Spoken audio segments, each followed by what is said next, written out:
Salut à toi, j'espère que tu vas bien. C'est Crypto Libre et aujourd'hui, je te fais une nouvelle vidéo pour te donner la liste des cryptos qui auront de fortes chances d'exploser au bull run de 2025. Alors attention, je te préviens tout de suite, ce n'est pas parce que je te présente ces cryptos qu'elles vont forcément monter et péter tout leur plus haut. Je te rappelle que je ne suis pas un conseiller financier, je suis simplement un gars comme toi qui partage son avis sur YouTube. Donc, je peux très bien me tromper et dire n'importe quoi tout au long de la vidéo. C'est pourquoi tu dois prendre mon contenu avec des pincettes, comme du divertissement ou de l'éducation et non comme du conseil financier. On commence tout de suite.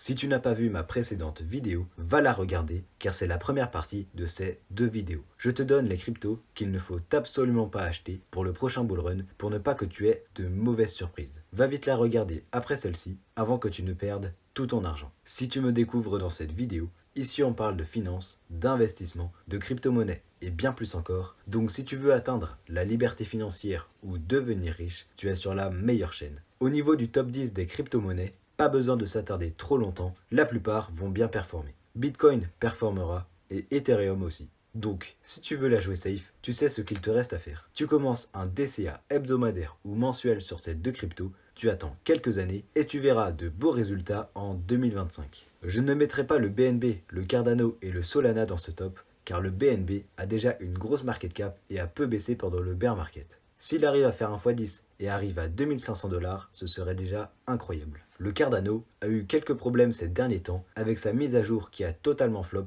pareil pour le Solana avec ses bugs et ses hacks sur sa blockchain.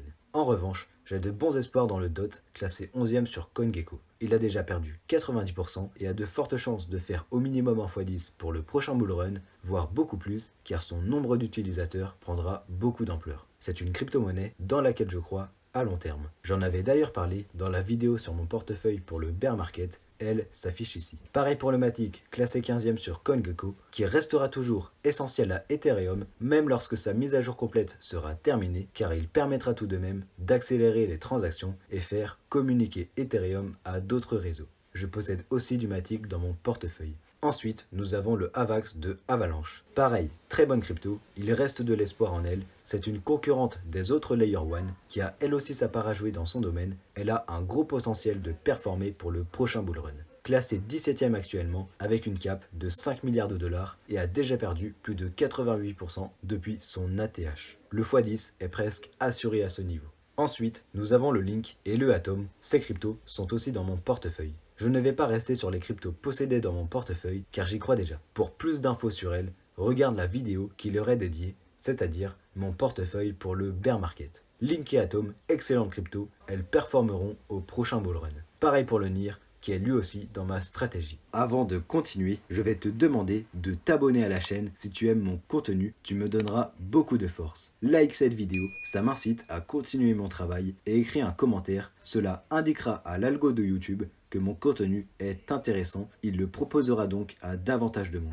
Je te remercie. Si j'avais fait cette vidéo il y a quelques mois, j'aurais sans doute mis le CRO. Mais grâce au bear market, on voit bien les projets et entreprises réellement solides et ceux qui n'étaient qu'une façade. L'entreprise de Crypto.com a déjà licencié plusieurs centaines d'employés depuis le début du marché baissier. Cela nous indique qu'ils ont des problèmes de trésorerie et qu'ils n'avaient pas assez anticipé la baisse. L'entreprise manque donc de solidité et de rigueur, un ingrédient essentiel dans l'investissement.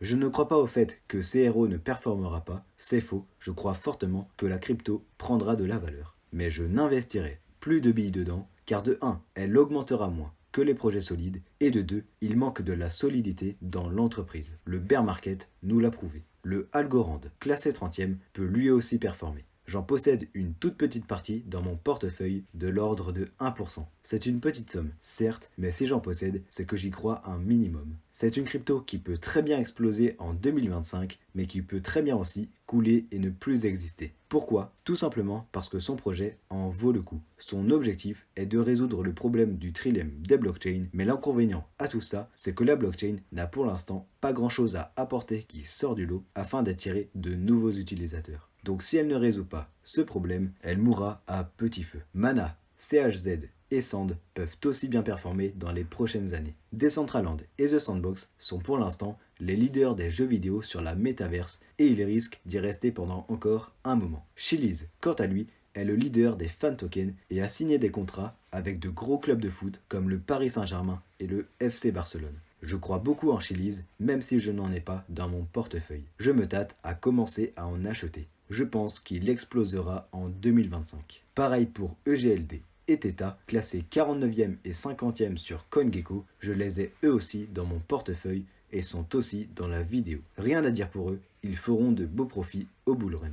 La dernière crypto que je mettrai dans cette vidéo est le KCS de KuCoin. Tu vas peut-être me demander pourquoi je le mets et pas plutôt le BNB et le FTT de FTX, tout simplement parce que le pourcentage de gain sera nettement plus conséquent. KCS est classé 56e sur CoinGecko avec une market cap de 900 millions de dollars et FTT et BNB sont tous deux classés 26e et 5e sur CoinGecko avec une market cap de 3 milliards de dollars pour FTT et 45 milliards pour BNB. Pour arriver rien qu'au même niveau que ces deux cryptos, KCS aura déjà fait 1 x 3 et 1 x 45. Bref, les profits seront nettement plus importants. Si tu penses que FTX peut dépasser Binance, ce qui est mon avis, il ne serait pas bête pour toi d'investir dans sa crypto, le FTT. C'est pourquoi je vais lui aussi le mettre dans la vidéo car il est très intéressant. Son principal inconvénient par rapport au BNB est qu'il ne possède pas ou pas encore de blockchain.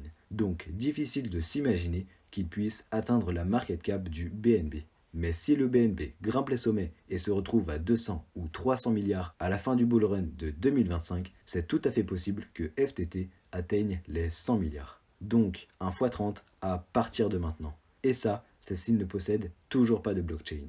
Voilà, cette vidéo touche à sa fin. Je n'ai pas trouvé de crypto réellement intéressante après le top 60. La plupart vont périr pendant ce bear market ou au mieux revenir à leur ATH si ce n'est moins. Les cryptos que je viens de te dire vont à mon avis largement faire plus que leur précédent ATH. N'hésite pas à me dire dans les commentaires si tu as d'autres suggestions de cryptos que je n'ai pas citées dans la vidéo, je me ferai un plaisir de te lire et de te répondre. Tu peux maintenant avoir une idée sur le marché crypto dans son ensemble avec ces deux vidéos. J'espère que ce petit guide t'aura aidé et on se revoit lundi prochain.